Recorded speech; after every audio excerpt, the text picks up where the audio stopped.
Buenas tardes a todos, aquí yo de nuevo con otro video. A lo que me gustaría responder a este caso no sería directamente una crítica o un cuestionamiento, sino más bien una expansión a lo propuesto por el Picalibro en el video que sacó hace poco tiempo. Va a estar en la descripción y en el comentario, porque así diga, lo pongo en la descripción. Tal parece que la descripción está en la otra punta del universo porque la gente no sabe hacer clic. Realmente YouTube debería de hacer algo respecto de eso, que sea necesario, que la descripción funja como para algo más. Porque si uno deja algo ahí nadie lo ve. Puedo poner evidencia de actos criminales que hago, que no necesariamente haga, es un ejemplo analógico. Y ahí van a estar más seguros que en cualquier otro lado porque nadie se molesta en buscar nada.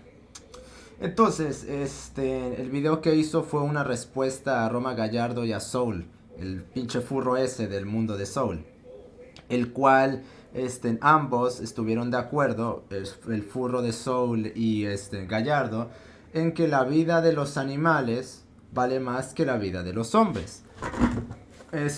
Básicamente argumentando Soul que porque así le parecía, y Roma Gallardo explícitamente diciéndole a, por ejemplo, a Oscar de Old Hardcore, ahora de Evolucionarios, que tienes que demostrar por qué tus abuelos valen más que mis mascotas. Para mí mis mascotas valen más que tus abuelos.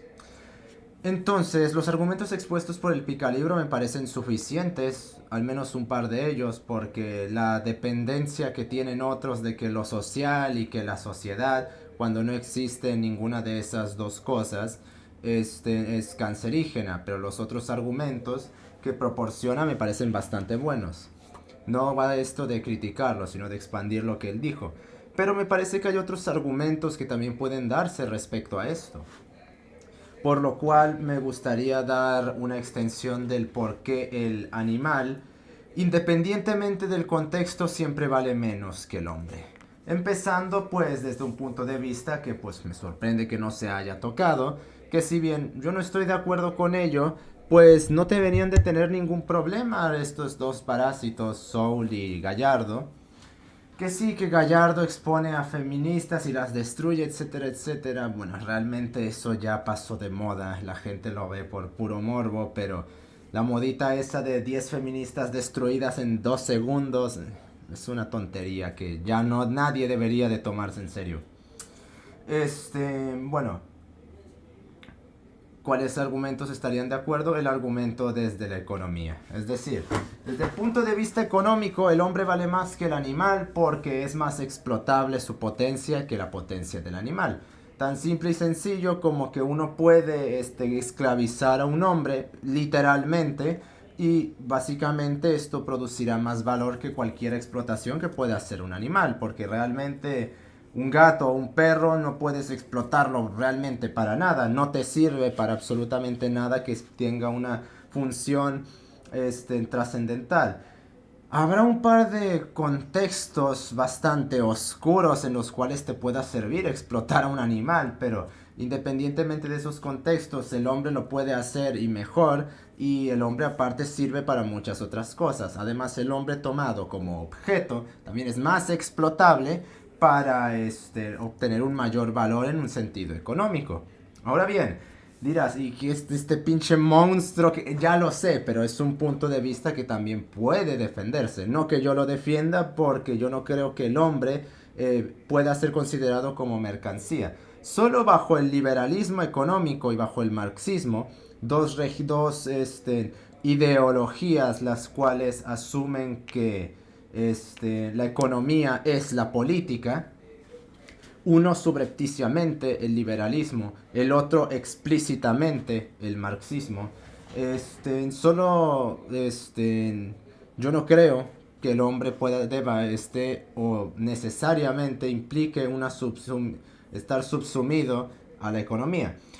En estos tiempos naturalmente que sí lo está, porque como bien menta Julio Meinbel en su concepción católica de la economía, cuando la política se deshace del clero, de la religión, de lo trascendente, la economía se come a la política. Y esto ocurre porque la política asume una postura ateísta, en el sentido de que cree que sabe lo suficiente como para poder determinarse con sus propias reglas. ¿Y qué es lo que pasa? Como esto no sucede y sus fundamentos son ideales megalómanos, entonces la economía absorbe todo el aparato político y termina básicamente la economía siendo, la política siendo servil a la economía. Se invierte todo el orden. En el caso del marxismo, por ejemplo, aquí el sistema económico viene a fungir directamente como el sistema político.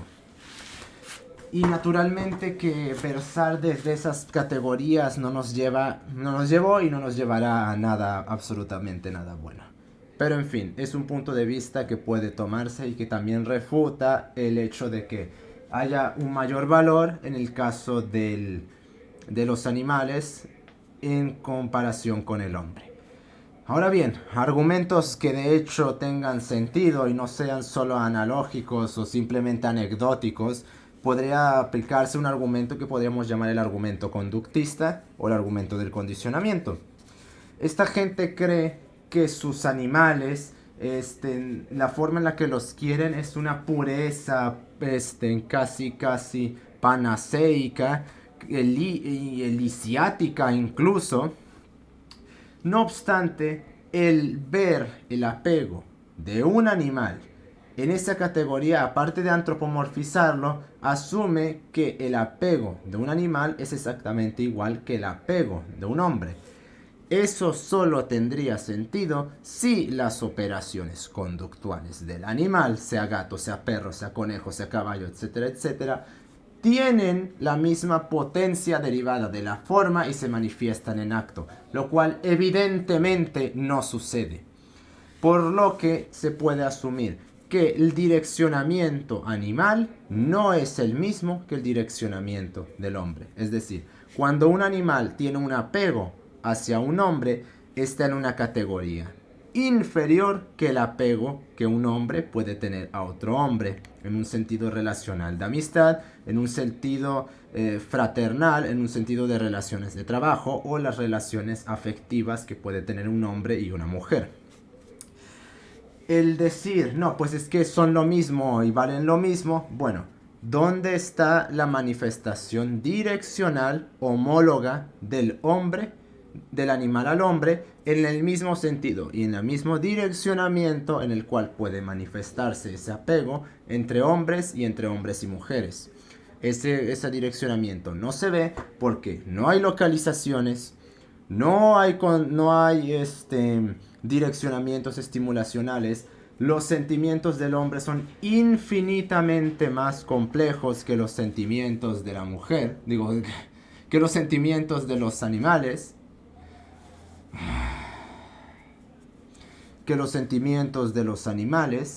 y no solo eso, sino que la relación que se establece entre los hombres no solo es infinitamente más compleja, sino que es infinitamente más trascendente. Para poner un ejemplo claro, no un animal va a, por ejemplo, escribirle una carta de amor al hombre el cual tenga cierta afectividad o cierto apego, porque su forma lo limita en cuanto a la potencia que puede manifestarse en un acto. En cambio, el hombre sí puede, y evidentemente esta carta implicará una categoría conductual más profunda y más compleja. Si me van a decir que es lo mismo, les va a tocar demostrarlo, y es simple y llanamente imposible demostrar que el direccionamiento de un animal es exactamente el mismo que el direccionamiento de un hombre. Y se podrá objetar que el hombre también es animal, lo cual es verdad. No obstante, el hombre es lo mismo que un animal. Evidentemente no, porque el hombre tiene una conciencia y una forma superiores a las de un animal. Por ejemplo, Miguel de Unamuno cuenta en El sentimiento trágico de la vida, haciendo una paráfrasis, que los gusanos no tienen ojos, no tienen boca, y básicamente no tienen las mismas cualidades que el hombre porque no las necesitan. Sería totalmente superfluo porque están condicionados enteramente a la supervivencia. Así pues, una conducta como la nuestra en un animal impediría su supervivencia. Por lo cual, nuestras categorías son mucho más complejas porque somos mucho más complejos. Y si se me va a objetar que eso no es verdad, ok, ¿dónde están los edificios de los animales? Y no me vengan con analogías que un montón de leña o un montón de palitos. ¿Dónde están los edificios de los animales? ¿Dónde está el Partenón de los animales? No existe porque no tienen la capacidad para manifestar algo así porque no lo necesitan. Por lo cual el animal es un mero esbirro del ambiente y el hombre no, porque el hombre tiene conciencia del ambiente y del tiempo, algo que el animal no tiene. Por eso el animal puede pasar 20 horas dormido, porque no tiene conciencia del tiempo. El hombre sí la tiene. Y entonces, ¿esto a qué nos lleva? Que el direccionamiento afectivo de un animal está totalmente limitado a una basalidad biológica, es decir, supervivencialista. El animal te va a mover la colita y se va a alegrar mucho en la función en la cual tú perpetúas la supervivencia. Esa pedestalización a través de la ofuscación del sentir aquí no cuela. El animal entera y llanamente se mueve completamente en categorías supervivencialistas. Otorgarle una trascendencia a estas categorías implica otorgarle una forma que simple y llanamente no tiene. Y no tiene evidenciado esto por cómo actúa. Nunca trasciende la supervivencia, porque eso es lo que está un animal atado, condicionado y al final del día esclavizado a una banal supervivencia intrascendente. Por lo cual, este afecto que tiene el animal, a mí también el perro me va a mover la colita si yo le doy una mejor supervivencia que la que le dan ese par de estúpidos. Si yo alimento constantemente al perro de otra persona, este perro va a empezar a comportarse de tal manera para conmigo para que yo le siga dando alimento para que pueda sobrevivir de una forma mejor. Como nosotros permitimos y le damos una supervivencia cómoda, el animal nos condiciona a una tasa de respuestas en la cual si hay determinadas acciones, entonces va a haber determinadas respuestas y estas respuestas están encaminadas a la supervivencia del animal. Por lo tanto, en este caso, hay otra objeción, es decir, los sentimientos de los animales no son lo mismo. Hay muchas otras objeciones las cuales podemos hacer contra estos sujetos. Otra de ellas sería, otro argumento en este caso sería un poco similar al que acabo de mentar. Podemos llamar a este argumento el argumento de la potencia. Tiene más potencia para el bien y la moral un animal y un hombre. Primer cuestionamiento. ¿El animal tiene moral siquiera?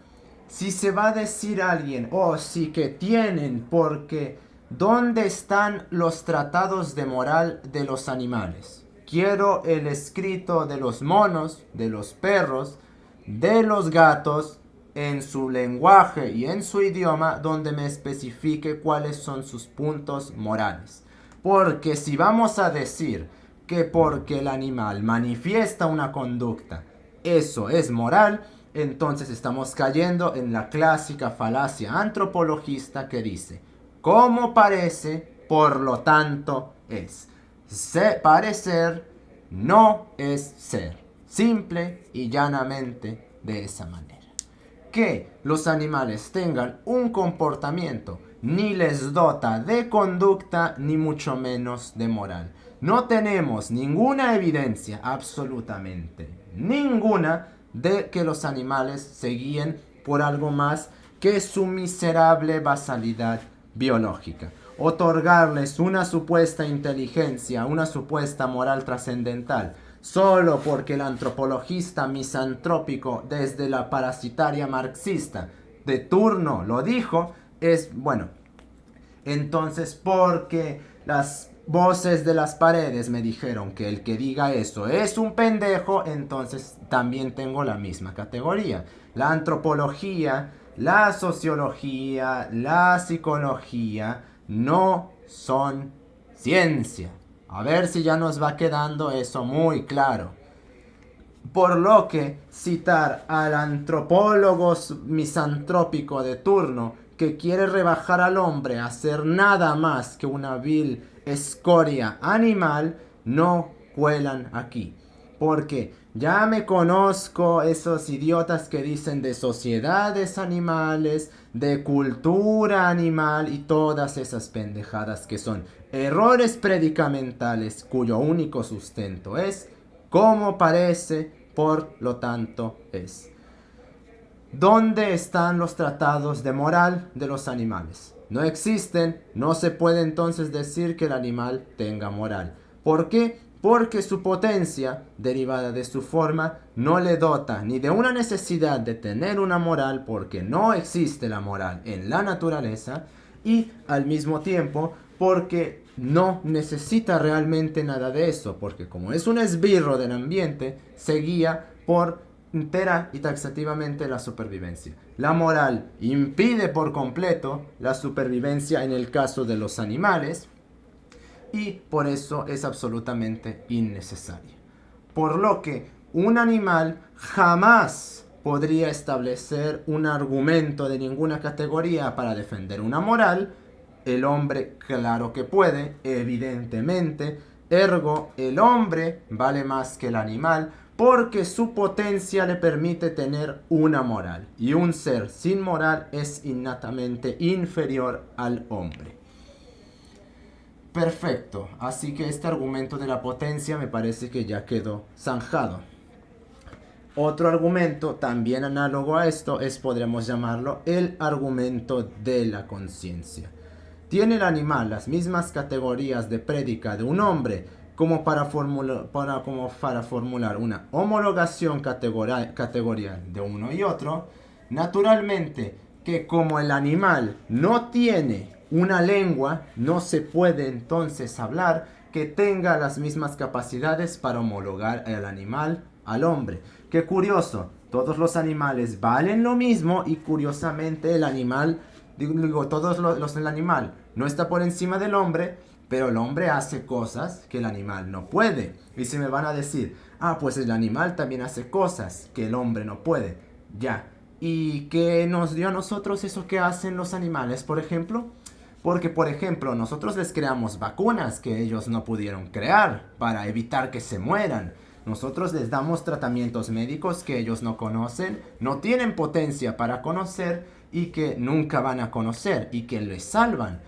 En cambio, por ejemplo, un montículo de tierra, ¿qué hace por el hombre?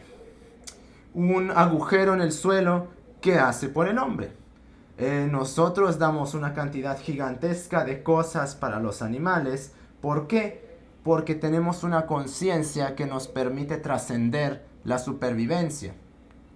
Y a partir de esa conciencia que nos permite interpretar la naturaleza a través de su entendimiento, podemos modificarla y estilizarla para nuestra mejor conveniencia según descubramos parámetros que funjan como constantes de esa naturaleza, lo cual le dota al hombre de una superioridad en cuanto a su capacidad de potencia en acto, lo que naturalmente deriva en que el hombre valga más en absolutamente cualquier contexto que los animales.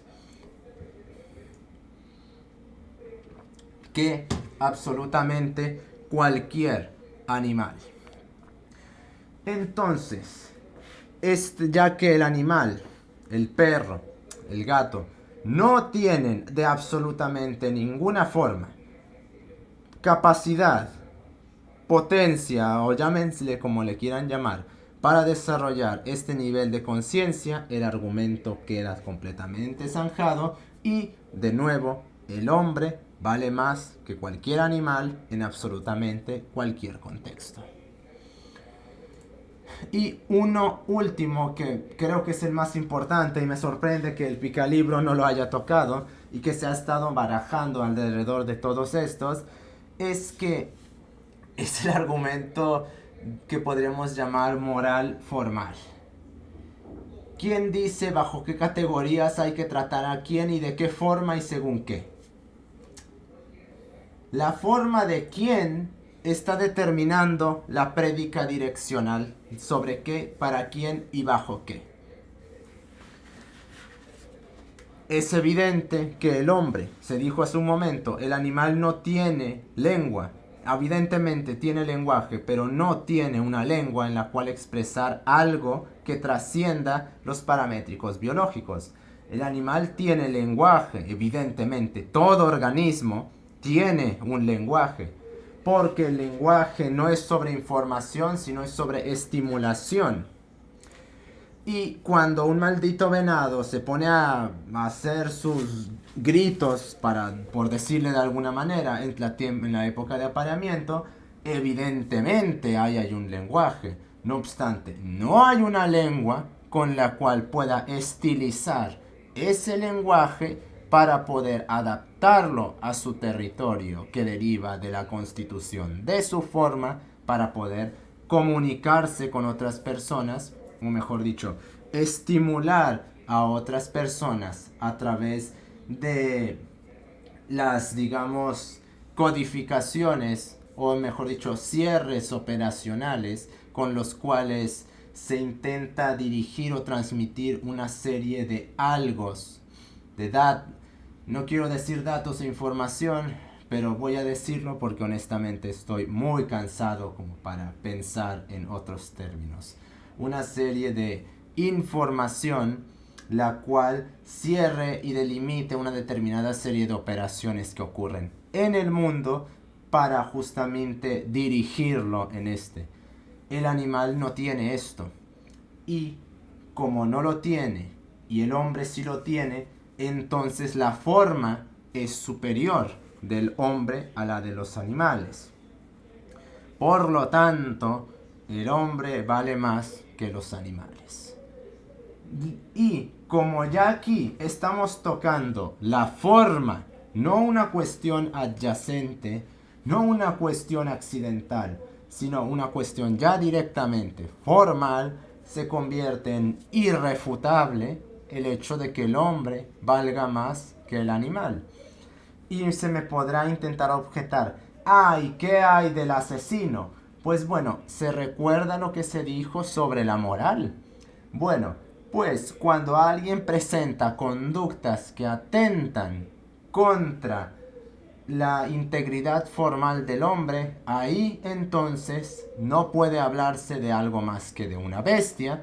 Y recordemos que la forma del hombre, si bien tiene su base, también tiene en gran mayoría que la propia basalidad la necesidad de una praxis, es decir, de una ejecutancia de una determinada serie de operaciones para que el hombre de hecho se mantenga como tal. Y así como el hombre en su praxis se mantiene como tal y trasciende, también puede corromperse a través de justamente esa misma praxis. Cuando el hombre disgrega su forma paradigmática para convertirse en una vil bestia, entonces ahí no puede hablarse de un hombre, sino que el hombre desciende a una categoría de basalidad biológica homóloga a la de los animales. Por lo tanto, no hay absolutamente ninguna contradicción aquí.